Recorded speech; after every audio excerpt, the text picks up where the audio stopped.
টোকিওতে শুরু হয়েছে miss international 2025-এর মূল পর্বের আসর। গেল মঙ্গলবার থেকেই জমে উঠেছে বিশ্বের অন্যতম মর্যাদাপূর্ণ এই সৌন্দর্য প্রতিযোগিতার আনুষ্ঠানিকতা। আর সেই আন্তর্জাতিক মঞ্চেই বাংলাদেশের প্রতিনিধিত্ব করছেন জেসিয়া ইসলাম। আগামী 27 নভেম্বর টোকিওতে অনুষ্ঠিত হবে মূল প্রতিযোগিতা, যেখানে বিশ্বের বিভিন্ন দেশের প্রতিযোগীদের সঙ্গে বাংলাদেশের প্রতিনিধিত্ব করবেন জেসিয়া ইসলাম।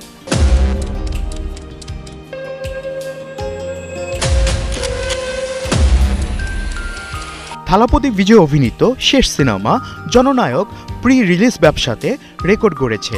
ছবিটি কেবল তামিলনাড়ু অঞ্চলের সিনেমা হলগুলোর সত্যই বিক্রি হয়েছে 100 কোটি রুপির দামে। অন্যদিকে বিদেশের সত্ত্ব থেকে এসেছে প্রায় 80 কোটি রুপি। এছাড়াও সিনেমার গান নিয়েও দর্শকদের মধ্যে রয়েছে আগ্রহ।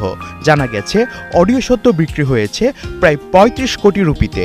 অন্যদিকে ডিজিটাল স্ট্রিমিং সত্ত্ব কিনেছে অ্যামাজন প্রাইম ভিডিও, যার দর দাঁড়িয়েছে 110 কোটি রুপি। সব মিলিয়ে ছবি প্রি রিলিজ আয় এরই মধ্যে 325 কোটি রুপি ছাড়িয়ে গেছে।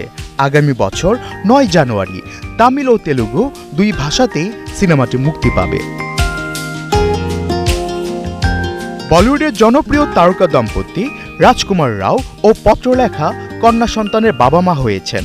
চতুর্থ বিবাহবার্ষিকীর দিনেই দম্পতির ঘরে এলো কন্যা সন্তান। শনিবার সকালে ইনস্টাগ্রাম পোস্টে সুখবর দিয়েছেন রাজকুমার। বলিউড দম্পতির এই আনন্দঘন সংবাদে ভক্তরাও ভরিয়ে দিচ্ছেন ভালোবাসা ও শুভকামনায়। আফফান মিতুল, একাত্তর।